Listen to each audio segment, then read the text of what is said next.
Hello, welcome. Today we are talking about sales calls, one of my most favorite topics, and something that has really morphed and changed for me over time when I was a new coach and getting on calls with people, talking through like whether we're going to work together or not. That process for me felt so very foreign, and it's something that over time has like shifted, that I've grown into, that now just feels like as comfortable as meeting a friend for coffee at Starbucks. So if you're new to coaching and you're watching this, or you're new to whatever it is that you do, maybe you're just even new to the idea of getting on calls with people and selling, uh, whatever's coming up for you around the thought of that, like all of it's welcome. Whatever you're feeling, I have probably felt before, as have many of my clients.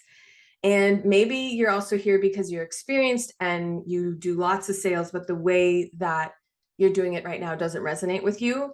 And so what I'm hoping is that today I'm going to share a framework with you that I have followed initially just for sales calls, and it has since morphed into like also how I approach writing content, how I do DMs. So it's like this overarching concept that I use to approach sales. Many of you will take this and apply it primarily to sales calls. But one of the key things that I want you to think about and take away is how you can take this approach and apply it to any and all other aspects of your business. So this is what I call the 6-step invitation framework. And that's the first thing, is that this is an invitation. You are making an invitation to see if someone would like to work with you or not. And it's much like inviting people over for dinner. You don't know when you put out a dinner invitation, or you are inviting people over for something, you have no idea whether or not people are going to come, right? You can put the invite out there, and then we let the chips fall where they may, in the sense that like, let the people decide. So in this sense, your role is to like present the information, share what you can share, and then gather some information and intel about the other person, so that this is like a very mutual decision. Especially with coaching, you want to make sure that as much as the other person is looking for a good fit, you are also looking for a good fit. You want to be connecting with the right people. That is how you will start to amplify your coaching or your consulting business, the more you are with people who you feel deeply aligned with.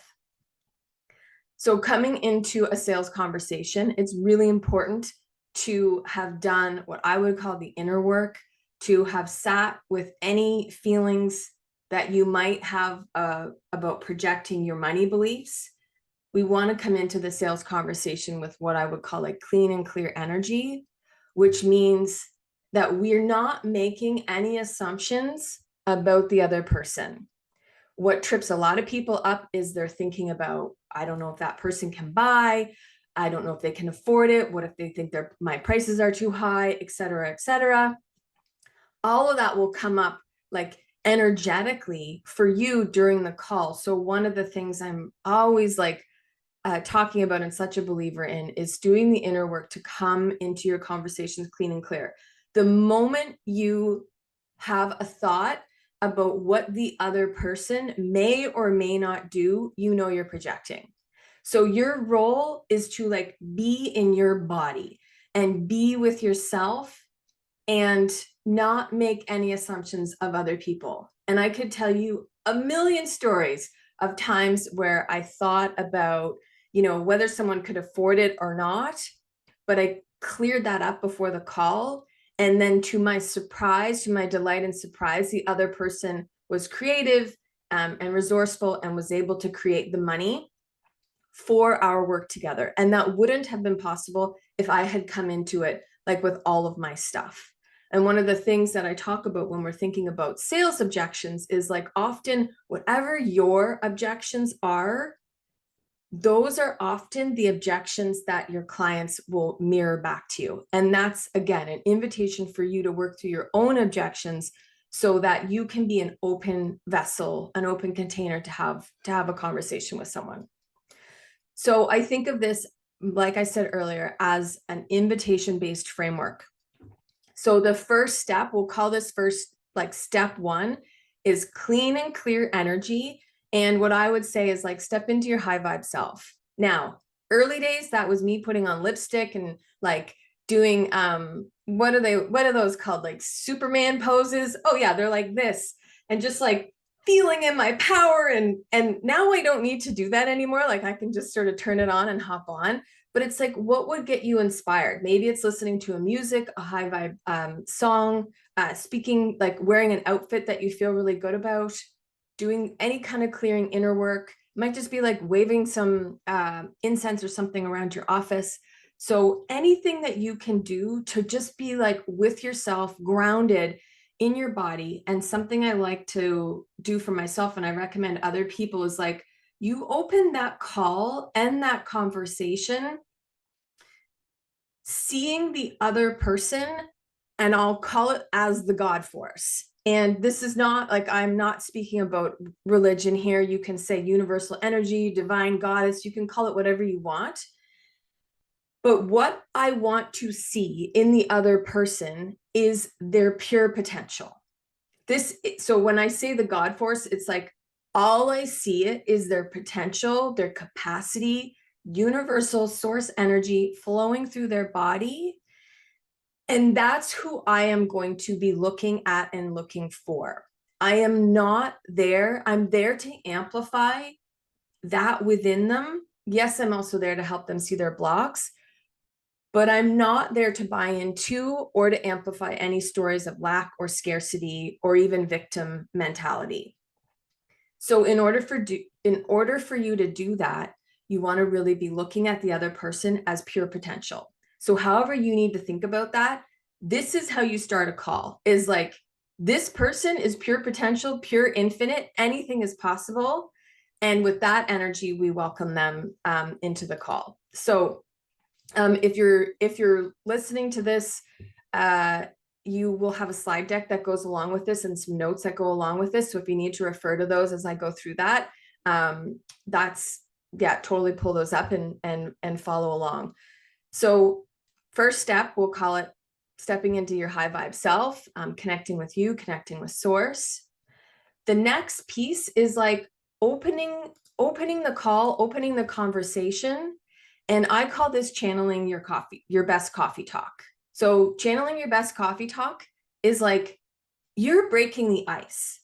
One of the mistakes that a lot of people will make when they are hosting sales calls is they immediately get into what the offer is. Does the other person want to buy it?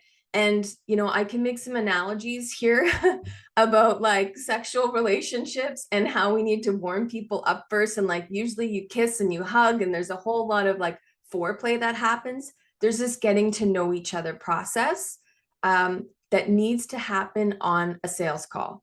So channeling your best coffee talk is like, presumably you'll know their name. You'll know something about them. If you have an intake form, you will have read through their intake form and you'll know a little bit about them. But this is where like you ask about their kids or their dog or their cat, what the weather is like. So what would you say to someone you have just met and you don't know each other? This is like the icebreaker. So chances are, if they're on a call with you and they booked the call to potentially, you know, buy your products or services, whatever it is that you sell, they're nervous. So we can put people's nerves at bay by just starting with some general light conversation. I'll usually have looked at someone's Instagram. I'll have read through the intake form. If I know they were referred by someone, I'll talk about that other person and like say, what a great person. I'm so happy we've connected, et cetera, et cetera. So channeling your best coffee talk, ice break, like break the ice, Talk about the weather. What would you say to another parent standing at the bus stop, in the pouring rain with while you wait for the bus to come? These are the types of conversations that we start off with. So that's the first thing. And that is what helps someone start to feel a bit more relaxed, a bit more at ease, comfortable. And the research also is really clear on our buying behaviors and our buying patterns. We buy from people that we know, that we trust, that we connect with. So this part of the conversation, and it only needs to be like a couple minutes, is about that. The next bit, so step 1, high vibe self, getting connected to yourself. Step 2 is the coffee talk. Step 3, this is where the conversation starts to open up a little bit more. Now, yet again, this is not where you talk about yourself. It's not where you present your offers. It's not even where you talk about the work that you do with people. This is where you are leaning in, you're asking questions, and you're listening.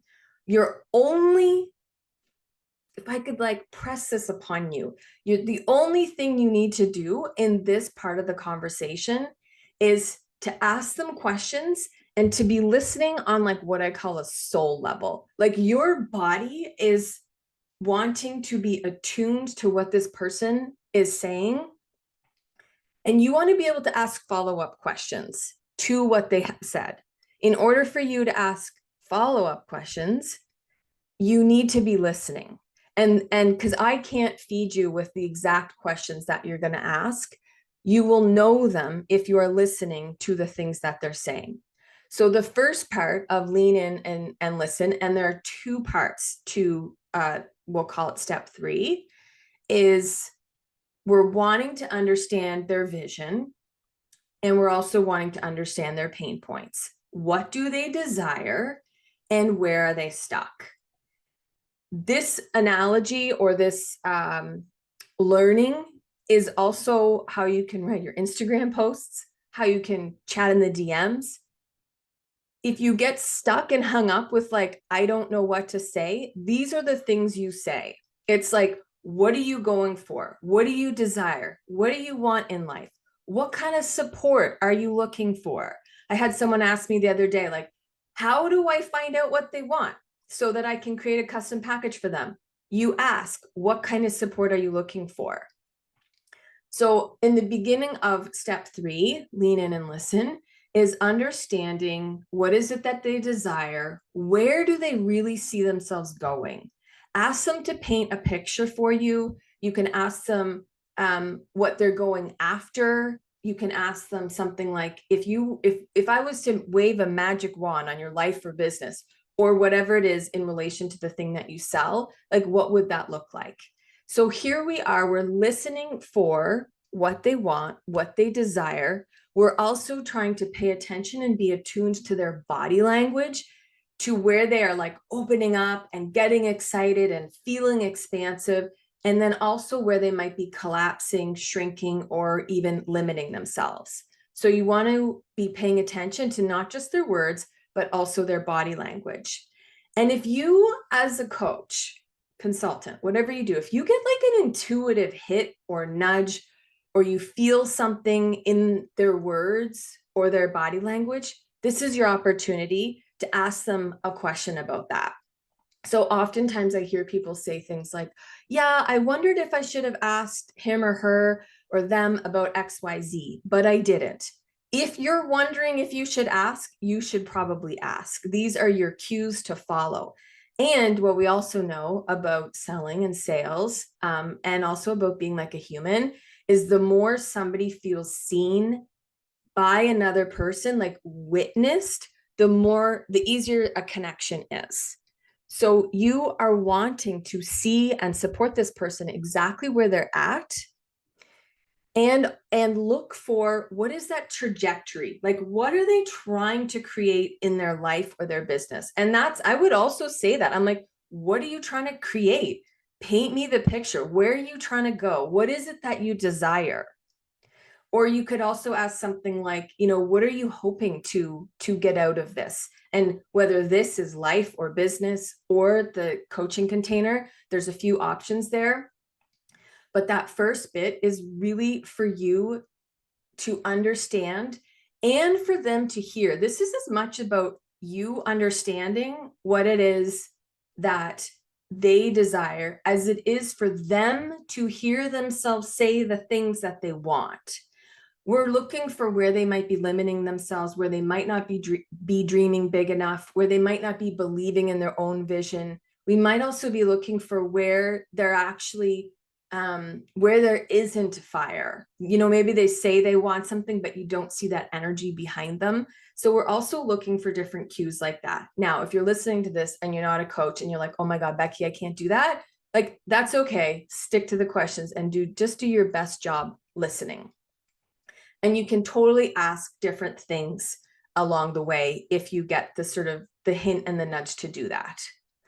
So we're looking for the vision, for the desires. And then we're also looking for, you can call these the stuck points. Some people refer to them as pain points. So we're wanting to unravel then, what are they getting hung up against? What are they getting hung up on? Where are they getting stuck?